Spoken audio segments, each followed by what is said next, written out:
ਅਸਲਾਮ ਵਾਲੇਕੁਮ ਜੀ। ਅਸੀਂ ਅੱਜ ਕੱਲ੍ਹ ਦੇਖਦੇ ਹਾਂ ਆਪਣੇ ਰੋਡਾਂ ਤੇ, ਸ਼ਾਹਰਾਵਾਂ ਤੇ, ਸੜਕਾਂ ਦੇ ਵਿੱਚ, ਬਾਜ਼ਾਰਾਂ ਦੇ ਵਿੱਚ ਕਿਸ ਨੌਜਵਾਨ ਔਰਤਾਂ, ਨੌਜਵਾਨ ਲੜਕੀਆਂ, ਬੱਚੀਆਂ ਖੁਦ ਮੋਟਰਸਾਈਕਲ ਚਲਾ ਕੇ ਜਾ ਰਹੀਆਂ ਹੁੰਦੀਆਂ ਨੇ, ਆ ਰਹੀਆਂ ਹੁੰਦੀਆਂ ਨੇ, ਤੇ ਅਸੀਂ ਦੇਖ ਕੇ ਬਹੁਤ ਖੁਸ਼ ਹੁੰਦੇ ਹਾਂ। ਅੰਦਰੋਂ ਅੰਦਰ ਖੁਸ਼ੀ ਫੀਲ ਕਰਦੇ ਹਾਂ ਕਿ ਯਾਰ ਇਹ ਕੁੜੀ ਹੋ ਕੇ ਮੋਟਰਸਾਈਕਲ ਚਲਾ ਰਹੀ ਹੈ। ਇੱਕ ਮਯੂਬ ਨਜ਼ਰ ਦੇ ਨਾਲ ਦੇਖਦੇ ਹਾਂ ਅਸੀਂ, ਤੇ ਸੋਚਦੇ ਹਾਂ, ਬਹੂਦਾ ਨਿਗਾਹ ਦੇ ਨਾਲ ਵੀ ਦੇਖਦੇ ਹਾਂ। ਠੀਕ ਹੈ।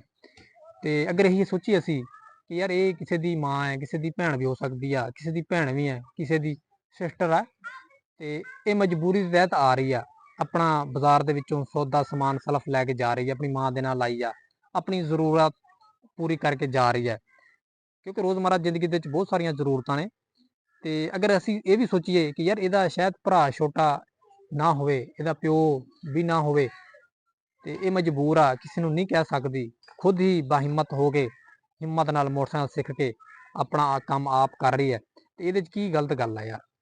ਪਰ ਅਸੀਂ ਇਹ ਨਹੀਂ ਸੋਚਦੇ। ਅਸੀਂ ਸੋਚਦੇ ਹਾਂ ਕਿ ਯਾਰ ਇਹਨੂੰ ਸ਼ੌਂਕ ਆ, ਇਹ ਆਪਣਾ ਆਪ ਦਿਖਾ ਰਹੀ ਆ, ਆਪਣੀ ਨਮੂਦੋ ਨਮਾਇਸ਼ ਕਰਦੀ ਪਈ ਆ ਕਿ ਮੈਂ ਮੋਟਰਸਾਈਕਲ ਚਲਾ ਰਹੀ ਹਾਂ, ਜਿਹੜੀ ਕਿ ਸਰਾਸਰ ਗਲਤ ਗੱਲ ਆ। ਅਗਰ ਸ਼ੌਂਕ ਦੀ ਗੱਲ ਕਰੀਏ ਕਿ ਅਗਰ ਉਹ ਸ਼ੌਂਕ ਵੀ ਚਲਾ ਰਹੀ ਹੈ, ਪਰ ਸ਼ੌਂਕ ਦੀ ਅਗਰ ਗੱਲ ਕਰੀਏ ਤਾਂ ਪੈਟਰੋਲ ਬਹੁਤ ਮਹਿੰਗਾ ਹੈ।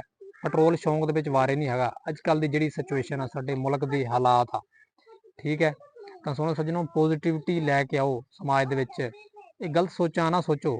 ਅਗਰ ਅਸੀਂ ਇੱਥੇ ਹੀ ਰਹਿ ਗਏ, ਆਹੀ ਸੋਚਾਂ ਸੋਚਦੇ ਰਹਿ ਗਏ, ਤੇ ਅਸੀਂ ਤਰੱਕੀ ਨਹੀਂ ਕਰ ਸਕਦੇ।